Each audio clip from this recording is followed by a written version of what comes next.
What's up Undertow, this is Jarwo from Classic Hardware Review. Today I'm gonna review from unboxing experience and full review from my Fujifilm Instax 7Zs. Let's take a look, guys. When we open the side from the front, you can see that the nothing inside, nothing unless the image of a Fujifilm itself.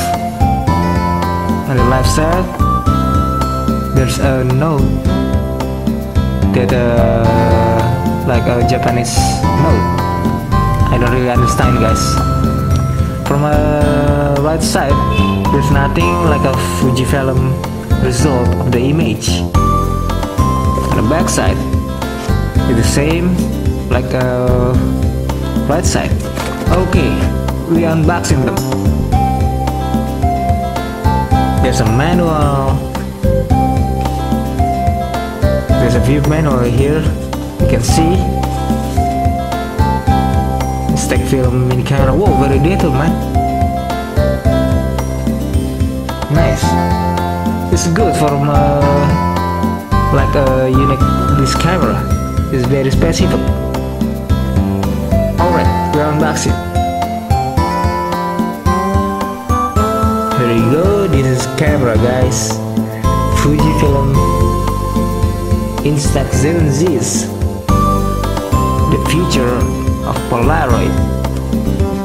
Right, future. It's very good. Alright, guys, the Fujifilm Instax Mini 7Z or Instax Mini 7Z is a small, simple, alien-looking camera that also carries a sense of fun hipster, like appeal to it. This is perhaps the most non-traditional camera I have reviewed, but I can honestly tell you that I've never had this much fun reviewing camera ever. As a guy that tests camera out for serious use, this was a great and welcome change of pace. Alright, guys, I will review this from a side of ergonomics. The front of the camera features a unique grip that is quite literally a bulbous area of the camera that reminds me a bit on an elastomer. There's a very little space in between the grip and the lens, which tells me that this camera was designed for a user with small hands, like me. Yeah. I'm a thin hands and small hands. Nearing the top of the grip is the shutter release button, which need to be pressed in opposed to being pressed down, as the style of many traditional DSLR cameras. Right, many traditional DSLR camera. Above the shutter, release the viewfinder, which takes time to adjust to. The reason for this is because the viewfinder does not show the user what will show through the lens. If you are confused about the design of the DSLR versus a small instant film camera, this DSLR has a mirror that pentrism. This camera just has a lens, a release, and film loading area. You will need to composite a bit when shooting photos, but not by much. Guys, next to a viewfinder is the flash and light meter. The flash always fire no matter what. Below this is the lens. To turn camera on, the camera on, the user just needs to pull the lens out. Right, you pull this camera out. To turn it off, push the lens back in. The back of the camera has the film loading bay and the viewfinder eyepiece. Loading film is very simple, just line up the yellow lines, insert then close. Insert then close. Right. You will need to fire a shot first in order to have the camera remove the cover through the top printer. Next, to the loading bay in the shot counter. The top of the camera has 4 different settings: indoor, cloudy, sunny, and real sunny. The user adjusts this according to where they are and the lighting around them. Next to this is the printer. The camera print business cards as image. The right side of the camera is battery compartment. Overall, the camera is very small, fits nicely into my classic camera compact bag. Further, this will fit into one compartment with 4 pack of film. Alright guys, we see the autofocus. This is a soft focusing per SA on this camera. I actually believe that it's just a very small maximum aperture, perhaps around f/11, f/16 or f/22, and so the camera tries to get whatever is in focus very nearby. The results are very interesting and very close to the way that the camera originally functioned because of that. More about this later on in this is use section. Alright guys, for the future, there are none. Make a note, there are none. It is an extremely simple camera that appeals to a user that just want to take a picture and just label it as a hipster. In use for indoors, during my testing in a bar, the best quality image are captured when the subject is about 3 feet away from you. This way, the image has the best chance of balanced exposure. Then I realized once again that this is a camera that isn't meant to take magazine quality image, and so trying to get great image was thrown right out the window. When taking photo, warn the user that the flash is extremely bright. At the same time, it will probably be best for you to just leave lens extended. It's a tip best target toward impatient user.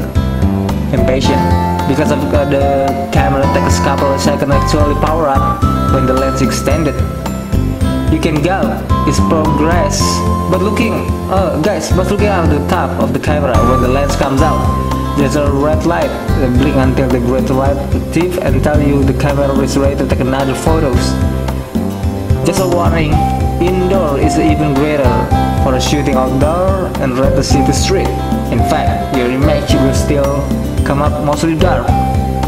Additionally, you will only be able to capture a subject within a few feet away from you. I tried taking a picture for a science elevator or your apartment and found it really terrible. Right. I tried taking a picture of a sign in the elevator or a Will's apartment. I found terrible. For the cloudy guys, the setting is a little different than the other. It is essentially the middle of the spectrum. For example, when I was Canon Expo the Japanese Canton, I shot this model while the price large. It was bright like the glass windows of the center.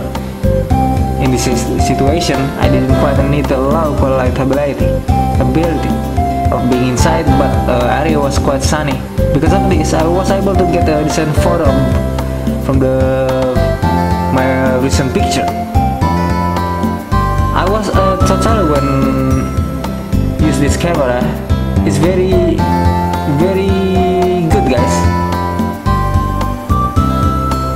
But when looking the prints, I actually realized just how much detail the film can actually capture when you already take the photos. It is actually insane. A photo size of business card with a factive area even smaller than a business card can clearly display the text. Right. With a small picture, apologies guys, for a small film can capture very detail.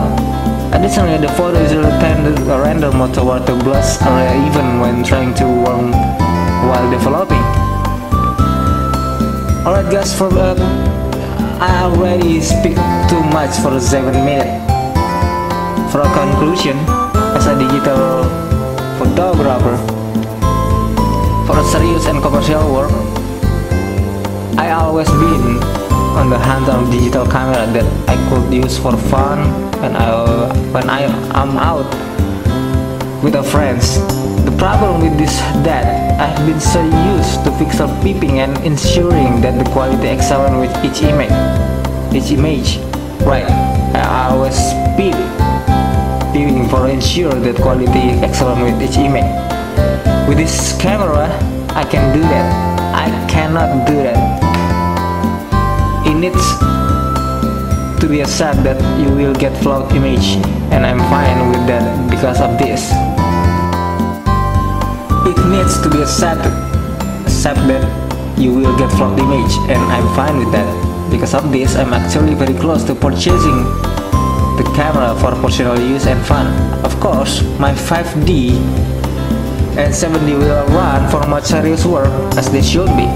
Now, the long-term expense associated with film are a factor to consider.